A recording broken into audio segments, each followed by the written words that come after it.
ഇന്ന് നമുക്ക് ഈസിയായി ലീഫ് വെച്ചൊരു ബട്ടർഫ്ലൈ കളർ ചെയ്യാം. ആദ്യം പെൻസിൽ, സ്കെയില്, ബ്രഷ്, പിന്നെ ഇഷ്ടമുള്ള ഏതെങ്കിലും കളർ പെയിൻറ്റ്, എന്നിട്ട് പരിപാടി സ്റ്റാർട്ട് ചെയ്യാം. ആദ്യം തന്നെ ബട്ടർഫ്ലൈൻ്റെ ബോഡി ഒന്ന് വരച്ചെടുക്കാം. എല്ലാവരും വൈറ്റ് പേപ്പറിലാണ് ഇത് ചെയ്ത് കണ്ടിട്ടുള്ളത്. അപ്പം ഞാൻ വിചാരിച്ചു ബ്ലാക്ക് എടുത്ത് ഡിഫറെൻ്റ് ആക്കാം. പിന്നെ എൻ്റെ കയ്യിൽ ഈ ഒരു വൈറ്റ് പെയിൻറ്റ് മാത്രമേ ഉള്ളൂ. അതുകൊണ്ട് ഡയറക്റ്റ് ലീഫിലേക്ക് കുറേ കളേഴ്സ് കൊടുക്കാൻ പറ്റില്ല. അങ്ങനെ 4 സൈഡും പെയിൻറ്റ് പ്രിൻ്റ് ചെയ്ത് കൊടുക്കാം.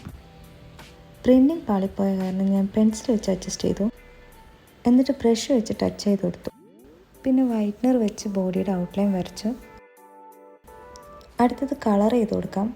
ആദ്യം എല്ലാം എടുത്തു, പക്ഷെ ഒരു സാറ്റിസ്ഫാക്ഷൻ കുറവ് വന്നു. ഗ്രീൻ എടുത്തു, ബ്ലൂ എടുത്തു, അങ്ങനെ ഒരുവിധം സെറ്റാക്കി. അപ്പോൾ ഇതാണ് ഫൈനൽ ലുക്ക്. ജസ്റ്റ് ഒരു ഫിനിഷിങ്ങിന് വേണ്ടി ഞാൻ വൈറ്റ് കളർ സ്പ്രെഡ് ചെയ്ത് കൊടുത്തു. ഒരു സ്റ്റാർ ലുക്ക് ഉണ്ടെങ്കിലും ബട്ടർഫ്ലൈ ലുക്കാണ് മുന്നിൽ. ആ ബട്ടനെ കുറിച്ച് മറക്കല്ലേ, സബ്സ്ക്രൈബ് ബട്ടൺ.